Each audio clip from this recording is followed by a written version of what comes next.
amigos y bienvenidos al nuevo videoprograma del Décimo Hombre. Hace unos días que no subo ningún vídeo y también en los próximos días pues tampoco puedo subir vídeos.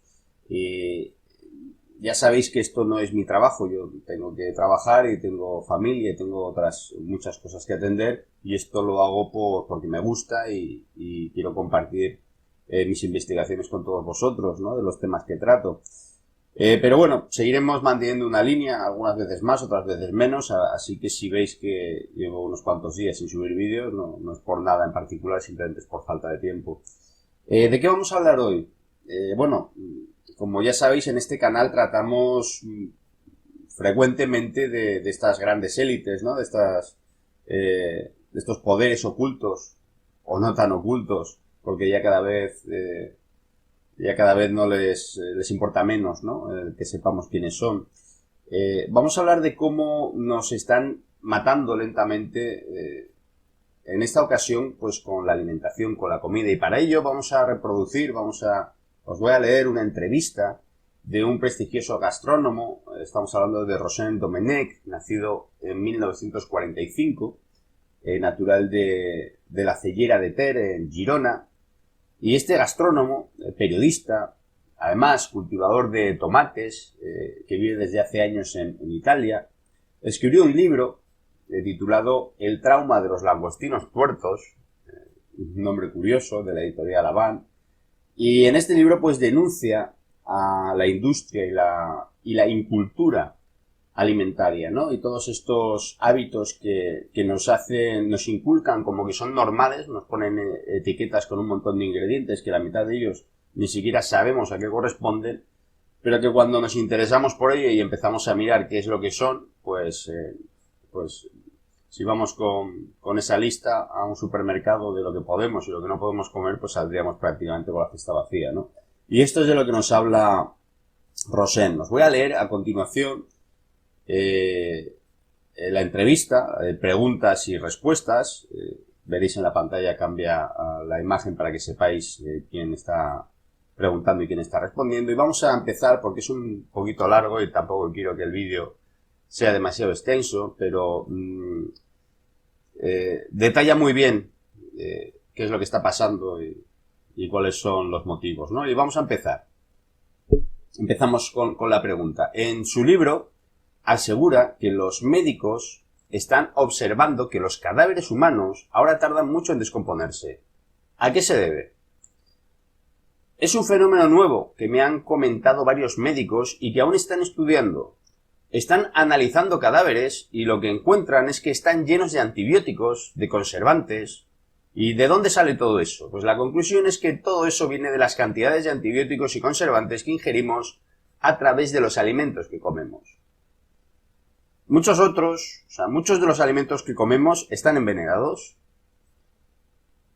Sí, creo que la mayoría de los alimentos que encontramos en las tiendas estándar, en los supermercados, hipermercados, grandes superficies, está envenenado. Los envenenan para empezar en los campos, donde les ponen los fertilizantes, insecticidas, pesticidas, herbicidas y todo eso. Y siguen envenenándoles en los procesos industriales de tratamiento de los alimentos. Esos alimentos envenenados provocan una muerte lenta. Además, intuyo que existe una especie de circuito cerrado que va desde las semillas hasta las medicinas, fármacos para curar enfermedades, que se han producido por vegetales tratados con todas estas porquerías. Si una alcachofa matara de golpe, se prohibiría y punto. Pero los alimentos envenenados matan lentamente y eso engorda a toda la industria farmacéutica, engorda los hospitales, encarece la sanidad pública y yo me pregunto, ¿por qué la gente no dedica más tiempo a buscar comida? No tiene tiempo, suelen decir. Si no tienes tiempo de buscar alimentos de calidad, enfermarás. De lo que sí que hay cifras y estadísticas es de que muchos de los cánceres que se registran son producto de una mala alimentación.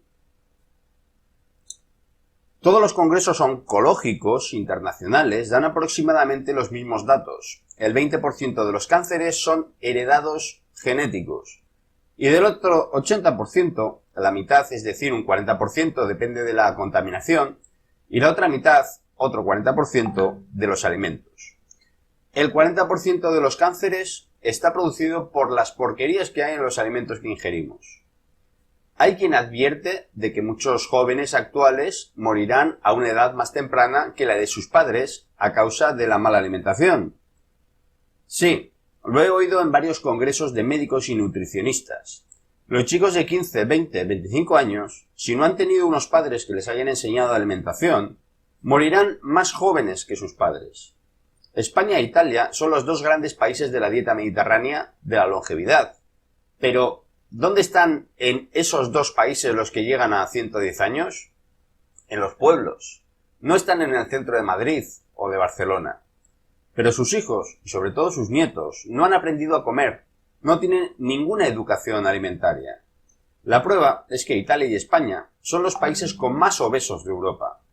Mientras suecos, noruegos y daneses han aprendido de lo que éramos nosotros antes y hoy no utilizan grasa de cerdo para cocinar, sino aceite virgen extra, nosotros hemos hecho lo contrario.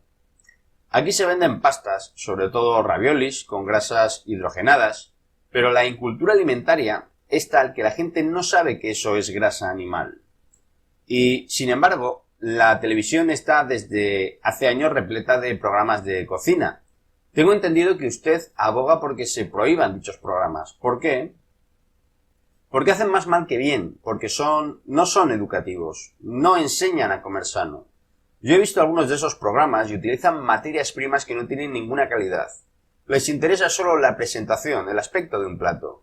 No les interesa la materia prima, no se plantean nunca su calidad. Nunca.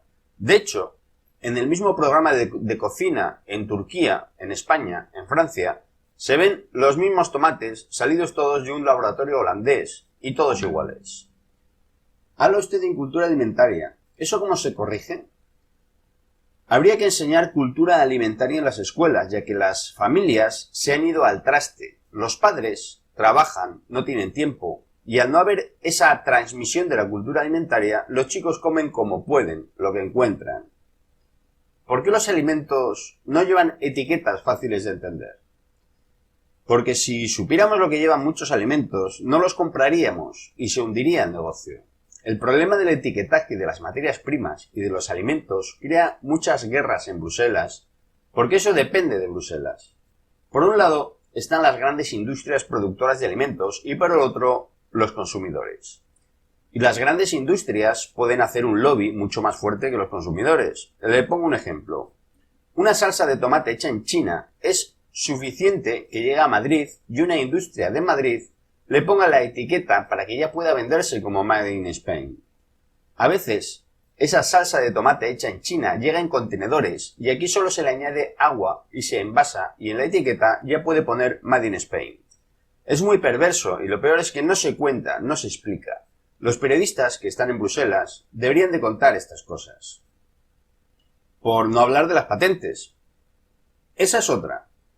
Le pongo otro ejemplo. Descubrieron un brócoli con una enorme cantidad de sulforanato, de sulforafano, una sustancia 100% anticancerígena, que actúa casi como una medicina preventiva. Pues una multinacional cogió ese brócoli, que creció en un lugar que por motivos geológicos es rico en sulforafano, estudió el mecanismo por el cual tenía más sulforafano y mediante manipulación consiguió unos brócolis muy ricos en esa sustancia y patentó ese brócoli como si fuera suyo. Por supuesto que la multinacional ha hecho un trabajo de investigación, pero ¿cómo se puede patentar un brócoli? Un día, si por casualidad, en un lugar perdido de los Alpes o de los Pirineos, crecen unos brócolis con mucho sulforafano, la multinacional denunciará al pobre agricultor diciendo que ha robado sus semillas y que la patente es suya. Estamos vendiendo la herencia que hemos recibido. El auge de las intolerancias alimentarias que estamos viendo puede estar relacionado con la mala calidad de los alimentos que comemos. Está relacionado con las sustancias añadidas a los alimentos, sustancias que provocan alergias. El pan bueno raramente, muy raramente, provoca alergia, pero no se come pan sano. Hay dos multinacionales que pasean los panes preprocesados y congelados, los llevan al supermercado y allí los hornean. Eso no es pan, no es pan. Es verdad que el pan bueno es más caro, Pero comer pan malo se paga de dos maneras. La primera es tienes que comer más pan del malo para saciarte. Y la segunda es que lo pagas después en salud. Sufres reflujo estomacal, tienes no sé qué en el hígado. España se ha convertido en el país con más cultivos ecológicos de Europa, ¿no? España es efectivamente el primer productor de alimentos ecológicos de Europa, pero hasta hace 5 años era el último consumidor de ecológico. Todos los alimentos ecológicos se venden al extranjero. Ahora, de los 28 países de la Unión Europea, somos el octavo consumidor, es decir, es el primer productor, pero no el primer consumidor. Almería está llena de invernaderos, donde todo lo que se cultiva es ecológico, no híbrido, no estéril. Allí se cultivan lechugas como las que tenía mi abuelo, mi bisabuelo o mi tatarabuelo. Pero todas las frutas y verduras que se producen en Almería se venden a Alemania. Pues yo creía que lo que salía de los invernaderos de Almería eran verduras industriales, idénticas las unas a las otras, casi artificiales, que crecían sin tierra. Es verdad que crecen sin tierra. Los pimientos crecen, por ejemplo, con las raíces hundidas, en una especie de esponja de unos 5 centímetros hecha con un conglomerado de pelos de nueces de coco. Pero las verduras que se producen en Almería son sanas. Las mismas multinacionales que nos envenenan la comida en Almería investigan procesos para hacer crecer vegetales completamente sanos. Le pongo un ejemplo. Igual que nosotros tenemos cada año la gripe, cada vegetal tiene una enfermedad típica. Si los pimientos de los invernaderos de Almería se enferman, los agricultores abren una bolsita y sueltan allí unas arañas que se comen los hongos y bacterias que atacan al pimiento. El problema es que luego quedan las arañas. ¿Y eso cómo lo resuelven? Abren otro sobre con capullos de mariposas que han sido manipuladas para comerse solo esas arañas. Y como las plantas de pimientos de Almería no son híbridas, no son estériles, necesitan las abejas para que hagan la polinización, pero en los invernaderos no hay abejas. Pero han creado unas colmenas de diseño del tamaño de una caja de zapatos. Los agricultores las abren, salen las abejas y polinizan. He visto todo eso con mis propios ojos. ¿Y esos pimientos son sanos? Sí, absolutamente sanos. Es alucinante, pero las mismas multinacionales que contaminan y enferman por otro lado, se prestan a cultivar verduras de manera sana y no precisamente a pequeña escala, sino en superficies enormes. El único inconveniente que encuentro es que esos pimientos son todos idénticos porque a través del gota a gota han recibido la misma cantidad de agua, de alimento, de vitaminas, y eso va en contra de la diversidad biológica.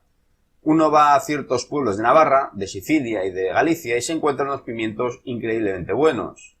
Son buenos porque han nacido en lugares distintos, han chupado de la tierra cantidades distintas de lo que necesitan, mientras que en el invernadero todos los pimientos comen exactamente lo mismo en el desayuno, comida, merienda y cena.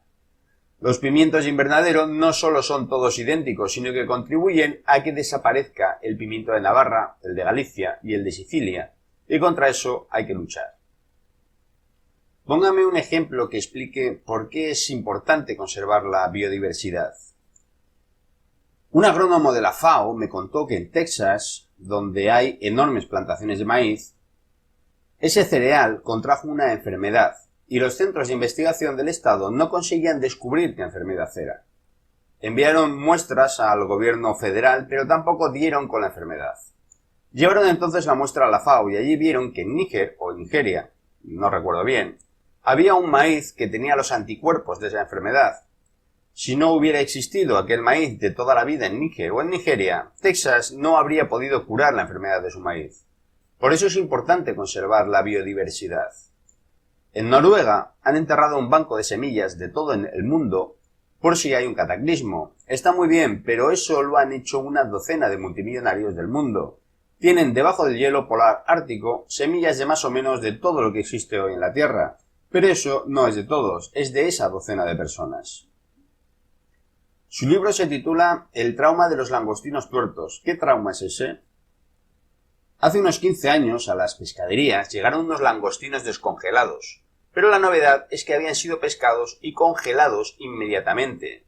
Hasta ese momento lo que se hacía era pescar los langostinos, ponerlos en las cajas con ácido fénico, llevarlos a tierra y allí congelarlos envasarlos. El ácido fénico se quedaba en las cabezas de los langostinos e impedía que éstas se pusieran negras. Cuando salieron esos langostinos que se congelaban nada más ser pescados, me pareció que estaba muy bien porque se evita el uso del ácido fénico. Durante unos meses incluso compré esos langostinos. Hasta que un día fui a Brasil y a Ecuador, de donde venían todos esos langostinos, a ver el proceso. Y descubrí que no son langostinos que están en el mar y los pescan, sino que los crían. Están en una especie de viveros de medio metro de profundidad al lado del mar con agua salada.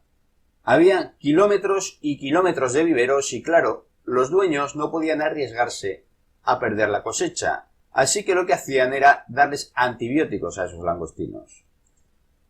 ¿Y ese es el trauma de los langostinos? No. La cuestión es que se necesita una enorme cantidad de huevas para que esos gigantescos criaderos de langostinos funcionen a pleno rendimiento, y las pobres langostinas no dan abasto. Pero a alguien que debía ser muy ingenioso y cruel se le ocurrió que si las langostinas sufrían un trauma cuando eran jóvenes, les sucedería lo mismo que les ocurre a las personas, que madurarían antes. Un niño de 4 años que ha vivido una guerra crece más rápido que uno que vive en el centro de Madrid. A una niña que la violan a los 6 años madura más rápidamente que quien no ha pasado por un trauma así de horrible. Y el trauma que descubrieron para los langostinos hembras fue cortarles un ojo.